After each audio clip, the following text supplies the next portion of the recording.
الابتلاء الذي كشف لك الكثير من حولك لم يكن صدفة، بل كان هدية من الله.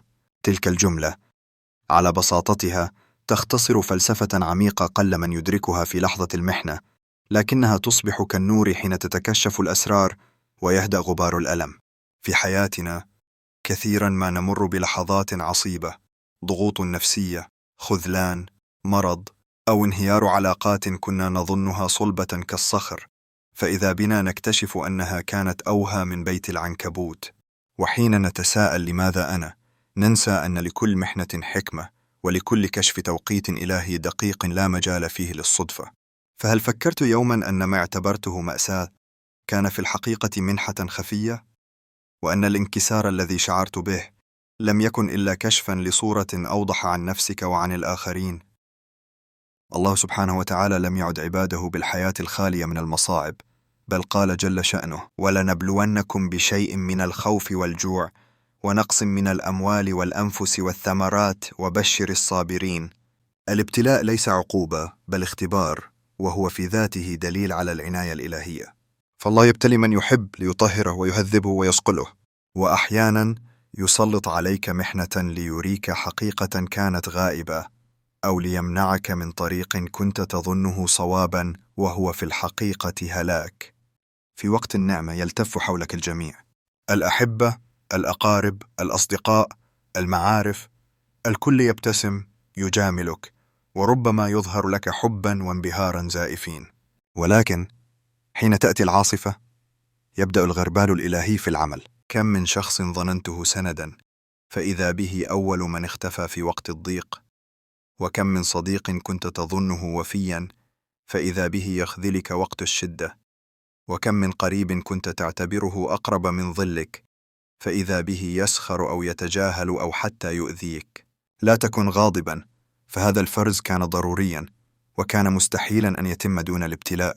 كأن الله يقول لك: وأنا أحبك أكثر من أن أتركك محاطا بزيفهم. الابتلاء لا يكشف فقط من حولك، بل يكشف نفسك لك أيضا. في وقت النعمة قد يخدعنا شعور الكمال، نعتقد أننا أقوياء، طيبون، متوكلون، صابرون. لكن حين تقع الواقعة وتسحب من تحتك الأرض التي كنت تقف عليها، يبدأ الاختبار الحقيقي. هل ستنهار؟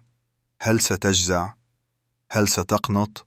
أم أنك ستنهض وتسلم وتثق؟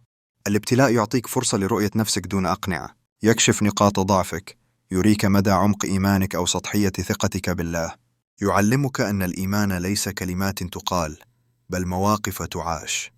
في هذه الحياة ننشغل بأشياء كثيرة: المال، المظهر، العلاقات، المكانة.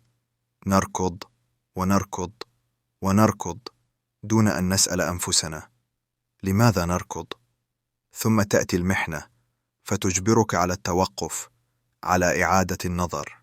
تجبر على أن تراجع: من أنا؟ ما الذي يستحق الحزن؟ من يستحق أن أتمسك به؟ ما الذي يمكنني التخلي عنه دون أن أنكسر؟ وهكذا يصبح الابتلاء كأنما هو عملية تنظيف روحية داخلية، تنظف الغبار من فوق مرآة القلب فتعود ترى بوضوح. نعم، الابتلاء قد يكون موجعا، لكنه في الوقت ذاته أقرب طريق إلى الله.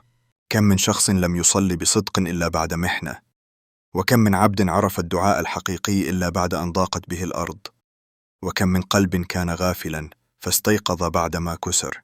الله حين يبتليك لا يريد أذيتك، بل يريد أن يسمع صوتك، أن يراك تركع له، أن تدرك أن لا ملجأ ولا منجى منه إلا إليه.